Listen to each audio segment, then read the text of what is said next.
The previous days have cast much doubt within the Ugandan populace and our partners beyond our borders is whether our party is capable of handling Hominga's tasks of liberation and effecting solutions to the political and social challenges of our country. We must regain public confidence as NUP and as the opposition, trust and demonstrate that we are worthy the people's support in leading the charge for change and transformation the Ugandan masses are yearning for. You can note that in the current circumstances, like we are observing all over the last 1.5 months, General Museveni has been candid to us, at least, over his dynasty agenda, including the latest reshuffles in the UPDF that saw his son ascend to the helm of the country's military. Unfortunately, the largest opposition party in the country looks clueless and unable to guide its bruised cadreship on what next. Even the renewal of the term of the EC commissioners, who bungled and fixed with the last election, did not raise the curiosity of the largest opposition party in the country. Let me now assure the entire NUP leadership, membership and supporters and the general public that NUP is my party, and I harbor no intention whatsoever of leaving, like I said. And the next days or weeks, I will embark with the colleagues that concur with the challenges in the party on a program to reform the party and make it a credible party and competent as a party or as a government in waiting. I am aware of our supporters in the diaspora that are very desperate.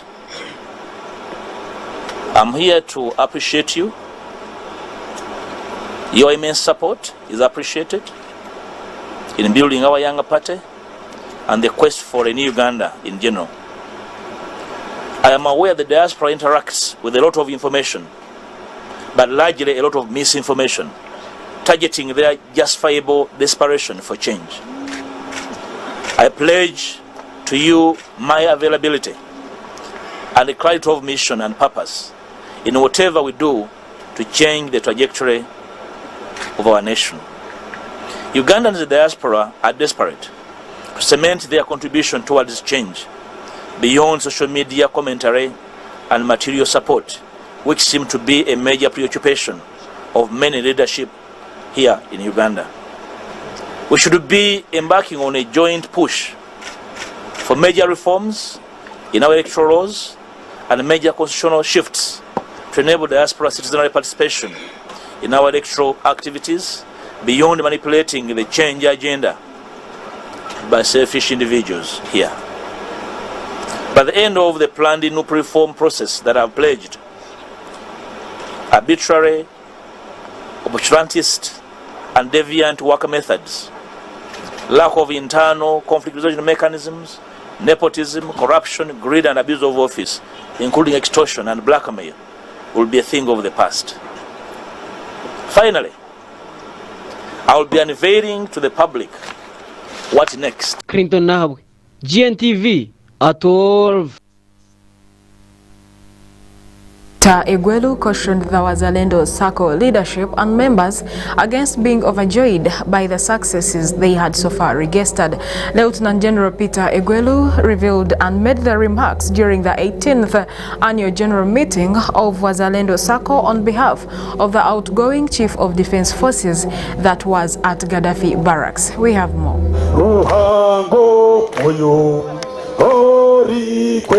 The outgoing Deputy Chief of Defense Forces, Lieutenant General Peter Egwelu, yesterday cautioned the Wazalendo Circle leadership and members against being overjoyed by the success they had so far registered.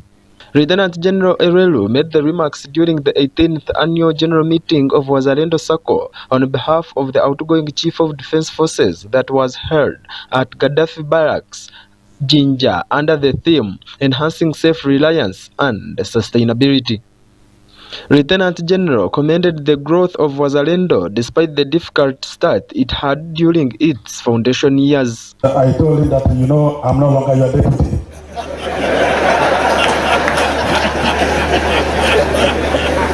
I am a senior presidential advisor.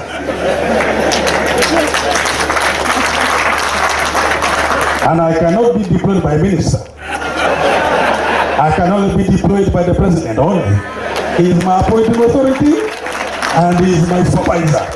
So I said to the police, no, you see, this is it. Those things are done now. We are different levels. But I surely am now there. I am with the former Vice President Balbaseka. That is our club now. That is our club. No longer here. No longer here. See this? So I have somebody calling me here, the president, my friend. You can easily go to pray. I am no longer the president. Please, that one I can easily take you to prison because that is supporting me. Let us remember that at the end of the day, we shall live. And when you live, you must leave praise behind. And you should live when people are happy with you. You should live with the integrity when they are. Don't live with problems. Okay? Very, very important. Let's remain focused on our values that our elders put into us. Remember those. Forget about running after money. This is what of this world. People are running here and there. This man made a quotation that wealth should not command us. Who is this man here? That we should not be commanded by wealth. Not so? But you should command what? What is the problem we are hearing around us is because money is the one driving us. You run here, keep here, get here. I say there is army here. Can't you get me here? And you find yourself in trouble. You don't need to run around. Another thing I need to talk to you people, just or commanders who are here, officers, the issue of desertion. The director is here, records. We lose a number of soldiers on a monthly basis, which is very worrying. I don't want to mention the figures here because there are some people of Rugambo here. These people of Rugambo, you don't want to. You need to wake up and really look into these things. No, there's a problem. Why disaster? There is nothing with our money. There is nothing. And the first one, there is no war in Uganda. Where would you think people will be doing what? Running away because of what? The whole country is peaceful. Including Karamoja is peaceful. You can drive at night and everything. But why should people be so just be deserting? Now this is something you must look into. And I think it is all about whether you listen to them. Do you listen to these people's problems? When they want a pass, they have problems at home. When they do you look at them? Do you understand them? It's something you need to really go back and think about it and try to do whatever you can do to stop. Talk to these soldiers and find out what is their problem. So when we hear of desertion with our laws, it's not very good for us. General retired Kale Kihura, one of the architects of the Wazalendo Circle, said that the idea of the cooperative strategy was started in 1988 to address the welfare of soldiers. I was in the police. I tried to introduce it in the police, but I was fought. I found some amorphous thing called, you remember Omodi, something called Pasar. So, and the beneficiaries were those top people, the directors. Not the am I wrong, Modi? Not the lower ranks. And me, my concern was the lower ranks. It had no regulations. It was just managed by a few people. I don't want to name their names. And they really made it difficult for Exodus Circle. Because it was obvious that was the answer. But anyway, so I could not go to Exodus Circle because it was leaping. I kept on at home with my Wazalendo Circle. Wazalendo Sacco Chief Executive Officer Colonel Fred Joseph Onata noted that Wazalendo boasts of a membership of over 100,000 share capital of Uganda shillings 240 billion, savings of Uganda shillings 445 billion, loan portfolio of Uganda shillings 737 billion, and a total asset base of Uganda shillings 959 billions. Colonel Oneta expressed confidence in achieving their target of being a 1 trillion asset institution. Inform you that this year, through our careful handling of your circle, we made here, we are before the cameras, we don't want to use some names which will cause us trouble. So for us, we don't make profit. You press people don't go and say Wazalendo Sacco made a profit. Ours is a humble surplus. Ours is a humble surplus. This year we made a surplus of 72.7 or something billion. Not of a million, but billion. After we have served you, after you have, So the circle is doing extremely well. The meeting was attended by generals, senior officers, guests from the cooperative society, junior officers, delegates, and partners.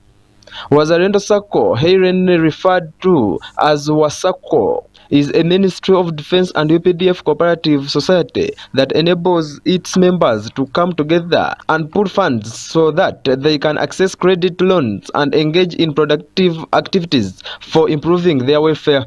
It was registered in September 2005 with registration number 7419. Zaasimwe, GNTV at 12.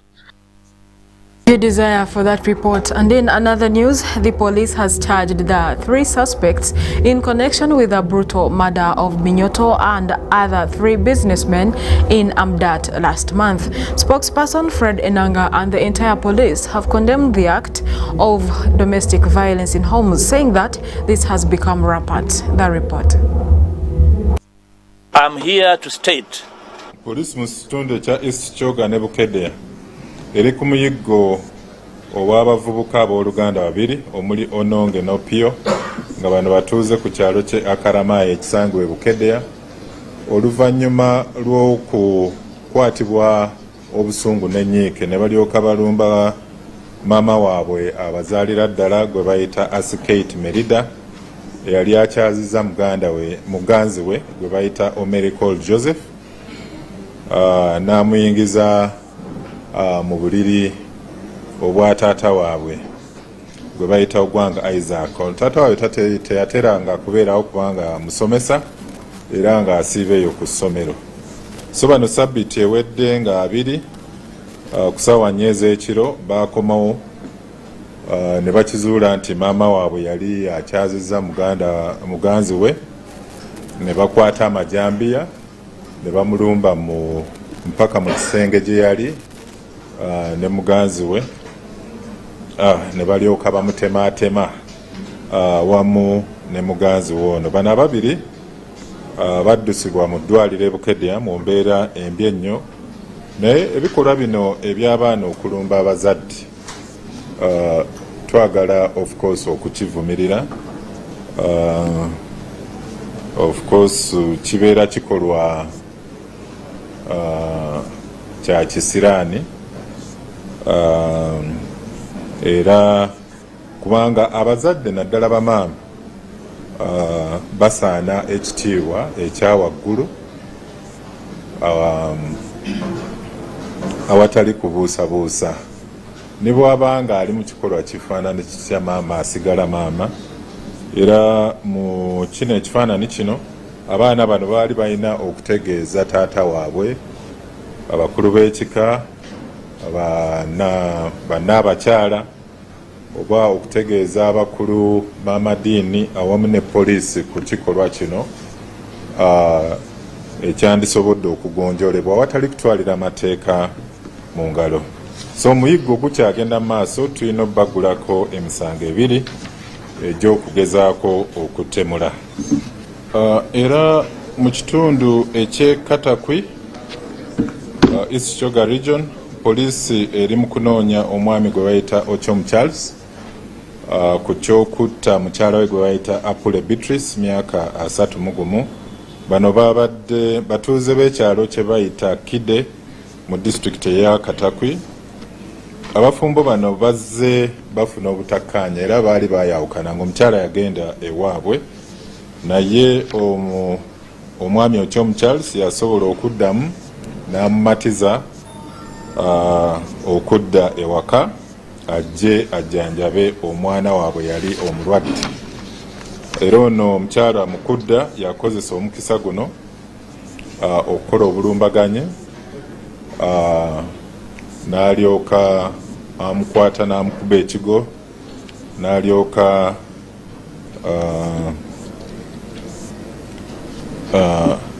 n'alyoka addira embazzi gye yakozesa okumutematema mu bitundu, then omulambo n'agusuula mu musire gwa muwogo. Ono yasobodde okudduka naye nga kaweefube akyagenda mu maaso okulaba nti anoonyezebwa. Omulambo gw'omukyala ono twagusanze nga guyina ebisago eby'amaanyi ku mutwe. Omwami ono yali amwambuddeko ekitundu ekyawansi, amwambudde engoye ekitundu ekyawansi, ekitegeeza nti ayinza okuba yali agezaako okumutussaako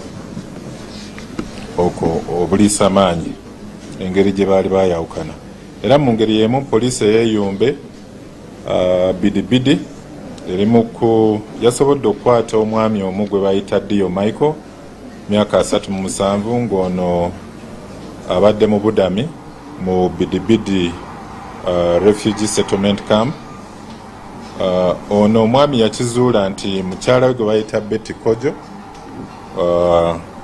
yali agenda ewaabwe ate n'afumbirwa omusajja omulala gwe bayita Likambo, era ng'ennaku z'omwezi 22 ku ssaawa 2 ez'ekiro ono yagenda n'akola obulumbaganyi mukyala we ne muganzi we gye baali. Olwamulaba bano ababiri badduka, omusajja ono Dio Michael ye yagoba mukyala we gwe yali alinako obusungu obw'amaanyi era n'amukwata n'alyoka amutugumbula n'amutta. Ono yasobodde okukwatibwa ng'azzeeyo mu kitundu kye kyabeeramu ali ku musango gw'obutemu.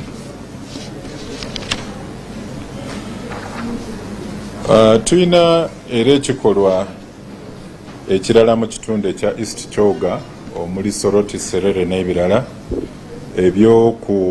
ebyokukyazanga abasawo ab'ekinnansi, ogezaako okuzuula ebyo ebiba bibbiddwa mu bitundu. Era ne ku mulundi guno mu disitulikiti ey'e Serere omwami gwe bayita Opio John yagenze mu maaso n'alyoka akubira omusawo w'ekinnansi okujja okukozesa amaanyi ge okuzuula obutimba obukozesa mu kuvuba obwali bubbiddwa mu lyato lye. So mu kuleeta ono omusawo w'ekinnansi era yatabulatabula ebiragalalagala awo amajaani nga owa defense amaze okumuwa olukusa, then n'alyoka anywesa abantu. Era abantu 3 nga buli mu cases ziri ez'emabega 3 bakosebwa, then ogenda okakana ng'omu ku bo ayisiddwa bubi era n'afa. Eyafudde ye Enyawo John Brown ate ekamu Simon Peter ne Ogum Charles ne batwalibwa mu ddwaliro erya Serere Health Center for gye bali mu kufuna obujjanjabi.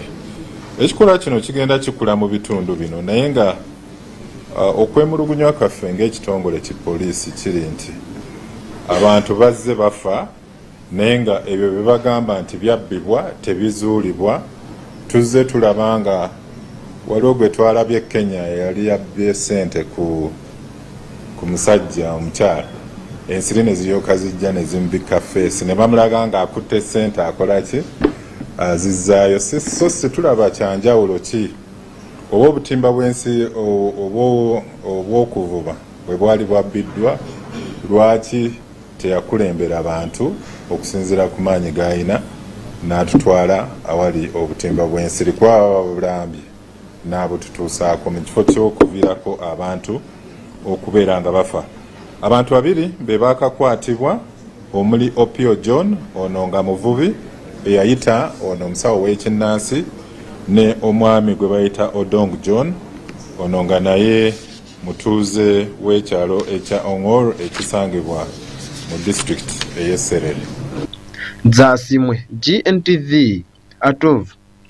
We appreciate your desire for that report. And in another news, after the reshuffle that was made last week by the President of Uganda, among the ministers that were left behind is Honorable Babulangachi Sempija, which is still leaving questions. Honorable Medad Segona, while addressing the journalists, he asked what Honorable Sempija could have done that made him to be left behind among many other ministers. Let's take a look. Asobeza yazzeemu okukola ensobi.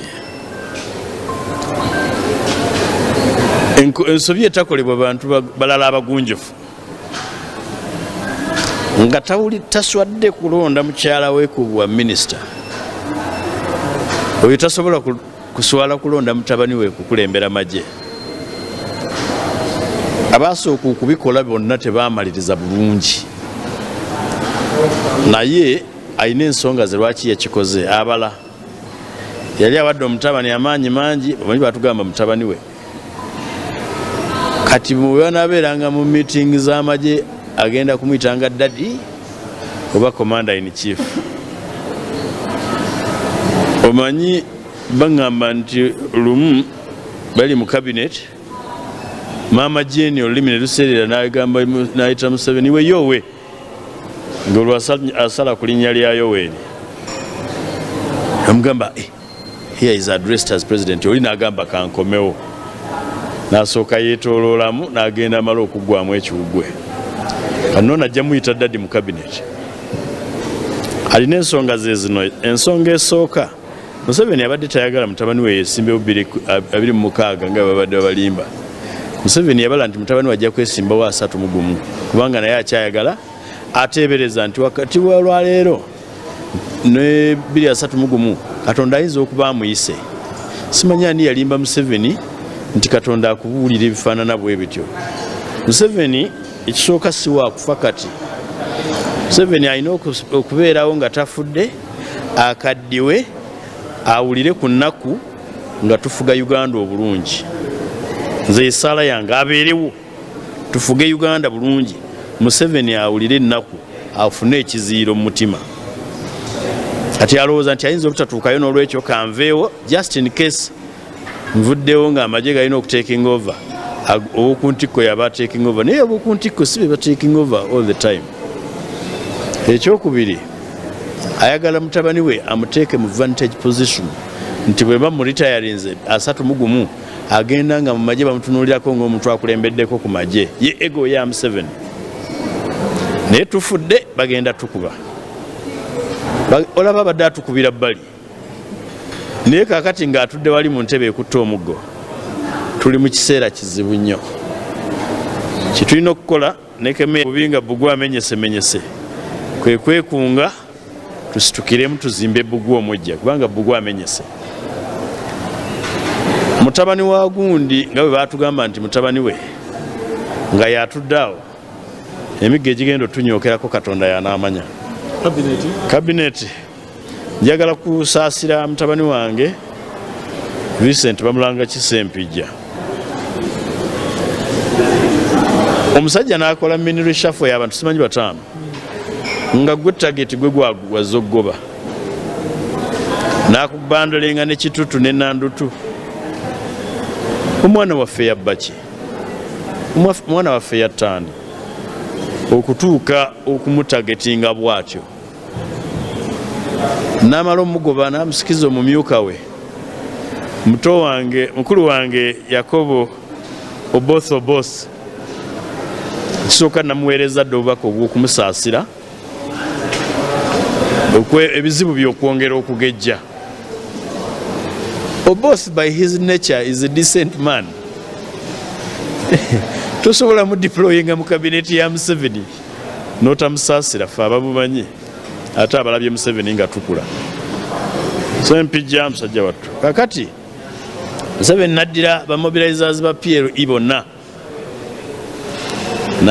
n'abaleeta eri n'abajjayo. Yayagadde kutwanguyiza twekunge tugende tuwambe PLE tugize eno nga PLE bwevuddewo nga terina bukulembeze tugende tuyooleko be tuyodde tubaleete abanaafikawo banaakunkumuka baddayo wa Museveni ne bwe tunaabatuleese eno baligenda okutuuka okusirwala okuddayo ng'era tumaze okubozaamu bamaze okukola oba oliawo mu kiseera ekyo bayinza n'obutaddayo nga Museveni tumaze omusuula.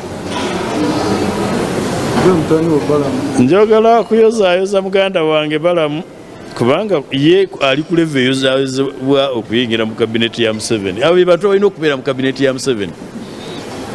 Era nkakasa kati agenda okuyiga okwambala essuuti asibe ne taayi bwe buyambi bwange bwe ngenda okusooka okumuwa.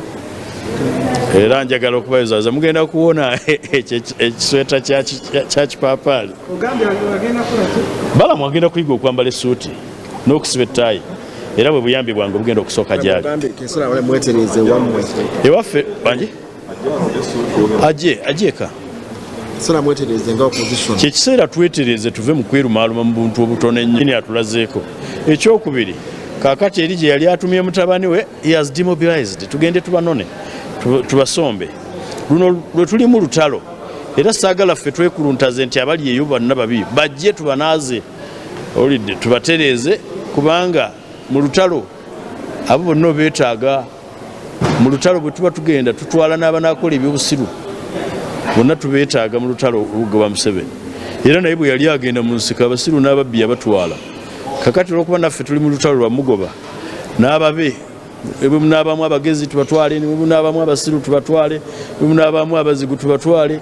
Oba oli awo bajja tuyamba okumukola ki okumuggyako tunaaba n'alize eno ne jik. Clinton Nahabwe, Gntv at all. Thank you, Clinton Nahabwe, for that report. And in another news, the Minister for Youth and Children Affairs, Mr. Balambar Gahale, has revealed that he is going to advocate for youth technical skilling to help Ugandan youth to develop their country. Mr. Balam also talked about the National Unity Platform Party youths that are still in prisons. Let's take a look. I want us to focus on things that are productive, other than addresses. But I will respect the guest house and the cabinet. I will put on what they want. But when I'm doing my private work, you remember I'm a businessman. Yes, who's better than Zuckerberg? So I will remain there. But those ones who are buying them, those ones who are buying my shirts, please go ahead. Yes, go ahead. Immediate steps I have to take is to convince the head of state and the Attorney General and the DPP to pardon all the NUP supporters, to drop all the charges on the NUP supporters, the NUP youth, so that those youth can be incorporated in society, be rehabilitated, be skilled, be funded, so that they put energy on development of a country, other than burning streets and burning buildings. I'm not in cabinet to the Youth for MK project. Already the MK project has over 21 million young people. And MK or PLU, as we call it, we are not a political party. We are a civic organization that is aimed at patriotism, spreading the love of country and fairness in society. So it is a very good civic organization where I encourage each one of you to join. So my being appointed a minister, I've come to fix the challenges, to address the challenges affecting young people. And majorly young people have 4 or 5 challenges and children. For young people, they make 75% of the population. However, out of the 75% of those young people are unskilled, they are uneducated, they are unemployed, they are subsistence livers. Then out of that, only 17 are skilled. So what will be my role as a Minister of the Youth is I will advocate for skilling. But we don't have to skill people, everyone to do skilling of making bricks and the chapata and etc. Each sub-region of Uganda has its core. Karamoja has minerals, so the youth of Karamoja should be skilled in mining. Bunyoro has oil, our youth in Bunyoro should do more of oil and gas. Then the youth in Buganda are good coffee farmers. So we need to do that, but for me to achieve that as a minister, I will reach out to the young people in their sub-regions. Here in an incubator, they give proposals of what we need to do. And those proposals will be tabled to cabinet so that we can able forward them to the August House or to Parliament. So I'm here to fix the problem of unemployment. And then for children, as you are aware, so many young people, about 9 million youth are women. Out of the 90 million, 51% have either been married, forcefully married, or they have conceived, or they have aborted. But the danger for that, or the cause, it's my first time in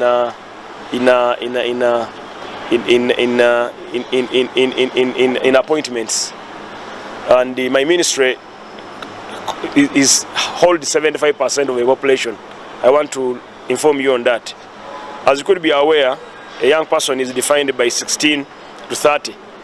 All those are young people. So the way you are asking me the same questions, those are the questions they ask. What are you going to do for the young people? So there was not much. As you are aware, the first candidates are members of parliament who have been here. And then the other one has been a PPS who was formerly a member of parliament. So I needed to give time and also to listen to the representative, to the people's representative who are in the committee. There was no much. We had an open discussion, and I want to upload the Speaker of Parliament for the warm reception and the members of the appointments committee. They are really very, very nice. I did my pitch in 2 minutes. The rest were discussing what can we do for the country. What are you going to do special for the young people? Clinton Nahabwe, GNTV at 12. Thank you, Clinton Nahabwe, for that report. And our dear viewers of Gntv, that's all we had for today. And we still remind you of the consecration of Dr. Bishop Silas Taiwa as the regional overseer of Ankole region. The orientation day will be on 3rd of April 2024, and the consecration day will be on 4th of April 2024. And all this will be starting at 8:30 a.m. at Kamkuzi District Grounds. And the guest of honor is the First Lady of Uganda, Mama Janet Kataham 7. We have the Minister of Education, we have the Minister of ICT and National Guidance, Minister Chris Bariomunsi, and many other members of Parliament. We have Archbishop Dr. Moses Odong, we have the national elders, and many others. You are all welcome on this day. And our dear viewers of Gntv, thanks for being part of us from the time we started to the time we are coming to the end of our today's bulletin. Up next is a lunch hour service at King of Kings Church. Please come and attend. We love you. Good afternoon.